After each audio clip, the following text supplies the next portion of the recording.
বলে বর্তমান শাসক গোষ্ঠী সাতক্ষীরাকে বাংলাদেশের অংশ মনে করে না।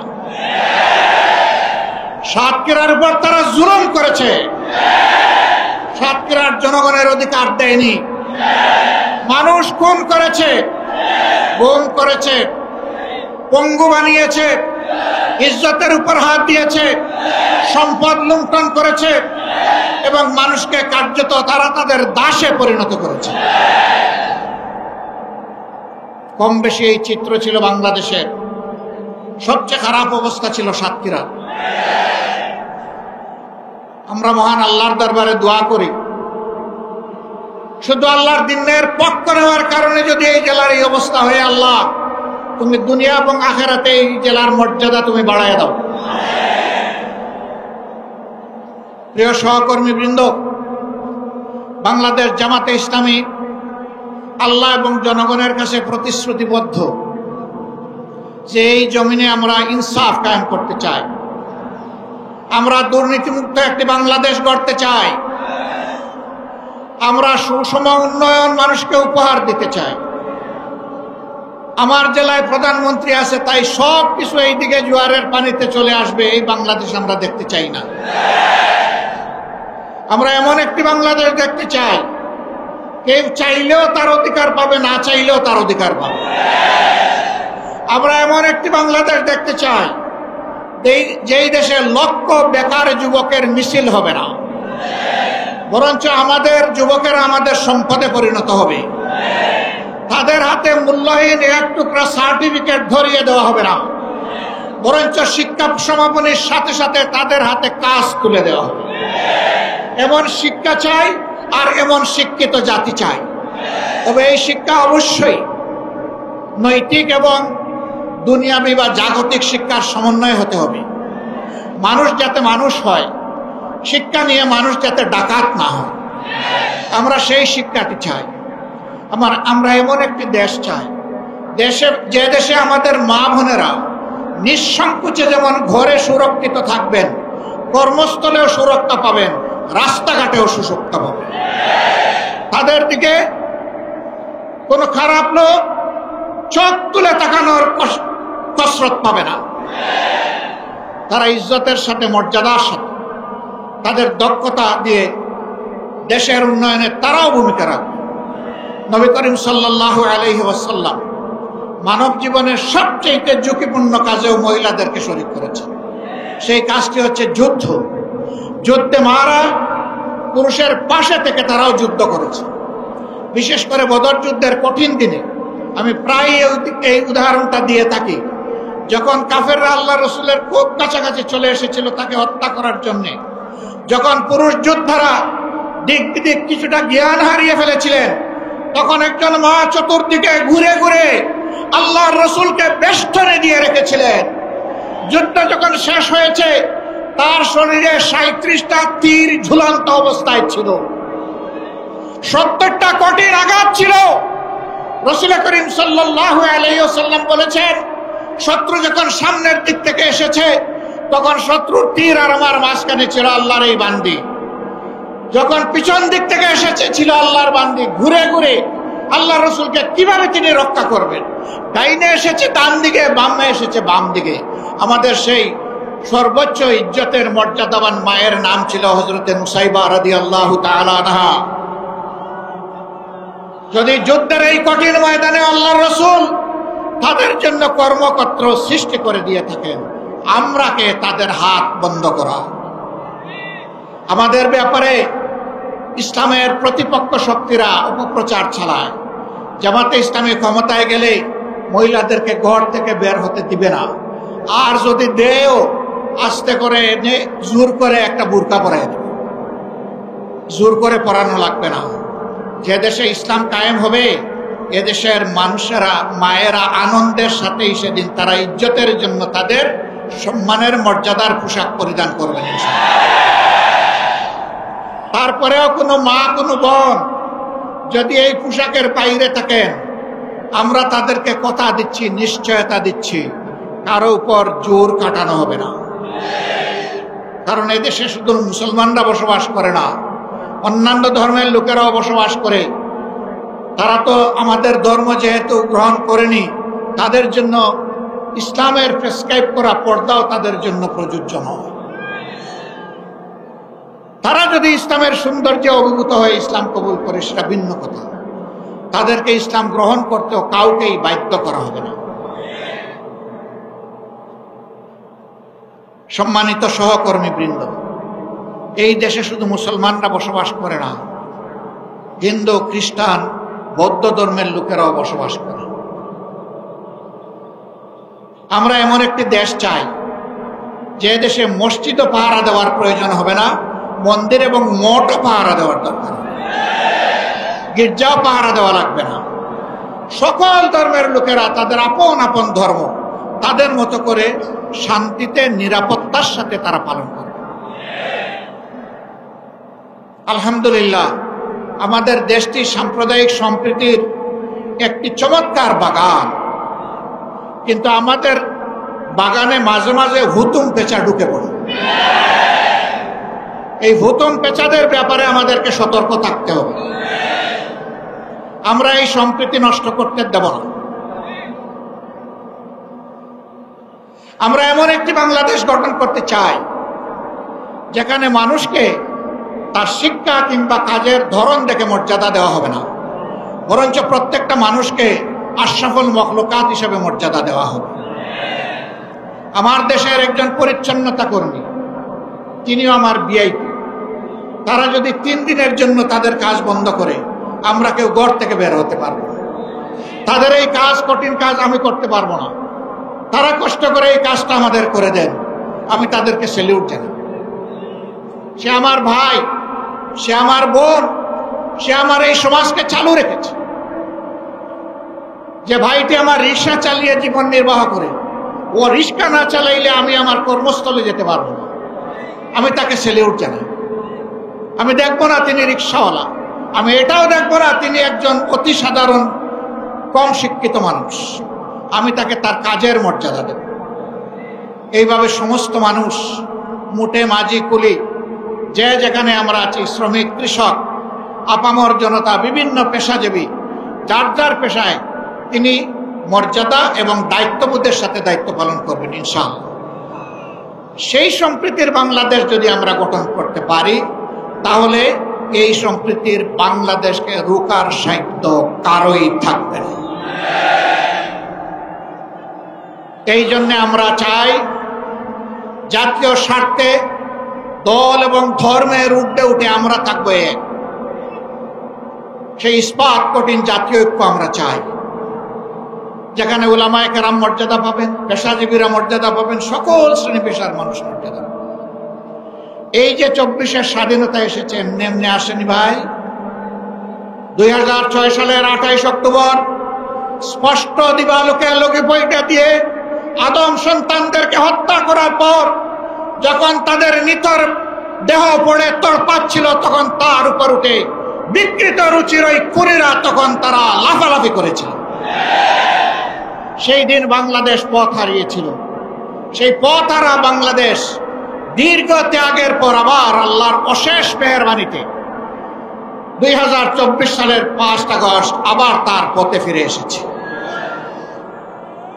এর মাঝে অনেক রক্ত দিতে হয়েছে। 57 জন কমিটির দেশপ্রেমিক চৌকস সেনা অফিসারকে খুন করা হয়েছে 2009 সালের 25 এবং 26 ফেব্রুয়ারি ঢাকার পিলখানায় তৎকালীন বিডিআরের সদর দপ্তরে। এরপরে জামাতে ইসলামের নেতৃবৃন্দকে দফায় দফায় খুন করা হয়েছে।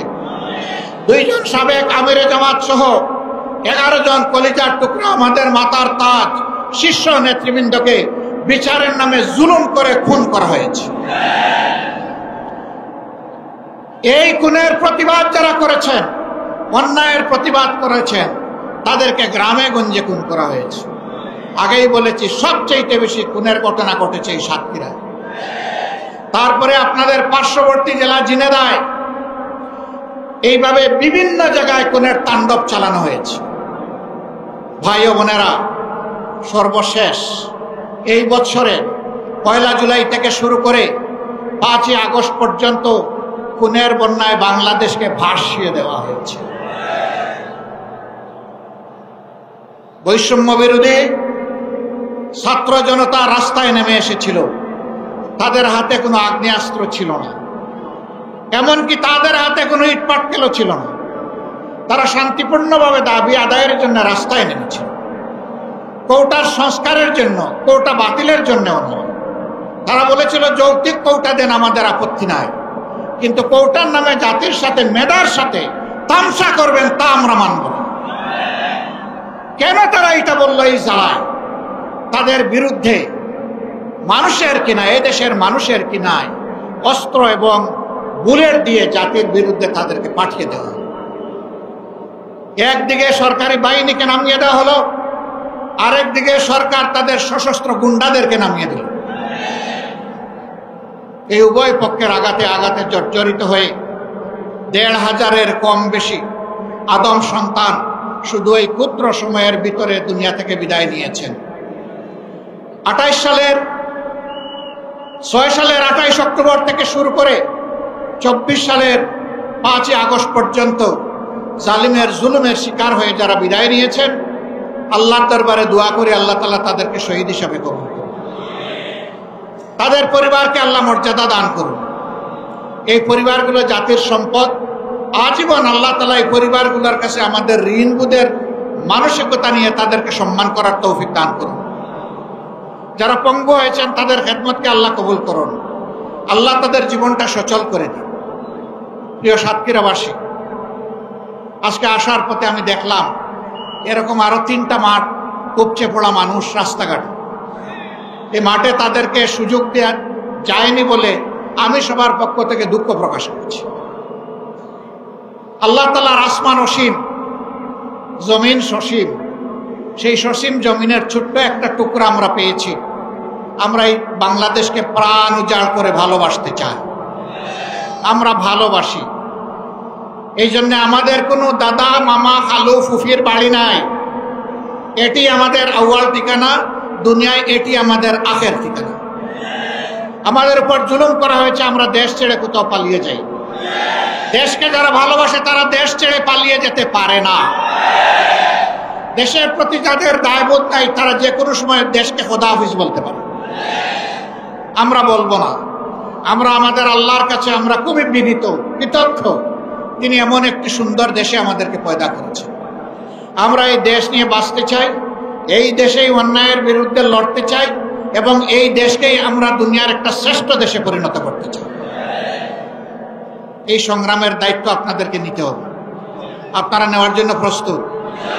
এই হালকা প্রস্তুতে হবে না। আওয়াজ দেন, আপনারা প্রস্তুত? আলহামদুলিল্লাহ, আল্লাহ কবুল করুন। আজকে সারা বাংলাদেশ থেকে গর্জন উঠেছে সিংহের আওয়াজে। আমরা জীবন দিব, কিন্তু আমার দেশের 1 ইঞ্চি মাটি কোনো হায়নাকে দেব না। আল্লাহ তাআলা আমাদেরকে এই শক্তি দান করুন। 24-এর আমাদের সন্তান, বুকের সন্তান, যুবক যুবতীরা, তারা যে অন্যায়ের বিরুদ্ধে বুক চিতিয়ে লড়াই করেছে, আল্লাহর কাছে চাই, হে আল্লাহ তুমি তাদের অন্তর দেশপ্রেম এবং তোমার ইমানের নূর দিয়ে পরিপূর্ণ করে দাও। আর ও ধরনের জেনারেশন, প্রজন্ম আমাদেরকে বারবার উপহার দাও। বাংলাদেশের মানুষের ফুলের বাগান তুমি ওই সমস্ত মানুষ দিয়ে পরিপূর্ণ করে দাও।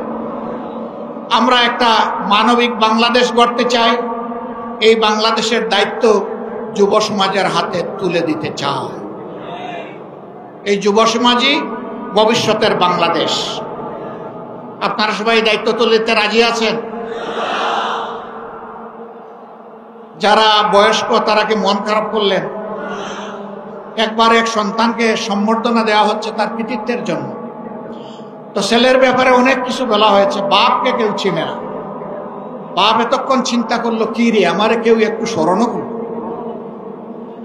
যখন তার হাতে ক্রেস্ট তুলে দেওয়া হবে, বাপ দাঁড়িয়ে বলল, আমার একটি কথা আছে। এত সময় আপনারা যাকে সম্বর্ধনা দেওয়ার জন্য অনেক প্রশংসা করেছেন, দেখতে হবে ছেলেটা কার। আলহামদুলিল্লাহ, এক কথায় সব কিছু বুকের ভিতরে এসে গেছে। বুকের ছেলে যেমন বুকে থাকে, বুকের ছেলের কৃতিত্ব তেমন বাবার বুকে চলে আসে। কাজেই আমরা আমাদের সন্তানদের নিয়ে গর্বিত। আলহামদুলিল্লাহ। এমন সন্তান আল্লাহ আমাদেরকে দান করেছেন বলে আমরা আল্লাহর শুকরিয়া আদায় করি। সেই বাংলাদেশে আমরা চাচ্ছি, আমরা ইনশাআল্লাহ আমাদের সন্তানদেরকে সঙ্গে নিয়ে বুকে ধারণ করে আগামীর দায়িত্ব তাদের হাতে তুলে দেব। এই বাংলাদেশ আমরা চাই। এই বাংলাদেশ আপনারাও চান? তাহলে ঘরে ঘরে আওয়াজ ছড়িয়ে দিন। আমাদের কথা খুব সংক্ষিপ্ত, আগেও বলেছি, আল্লাহ যেহেতু এই দেশটা আমাদেরকে দিয়েছেন, আমরা এই দেশটাকে পৃথিবীর একটা শ্রেষ্ঠ দেশ বানাতে চাই ইনশাআল্লাহ।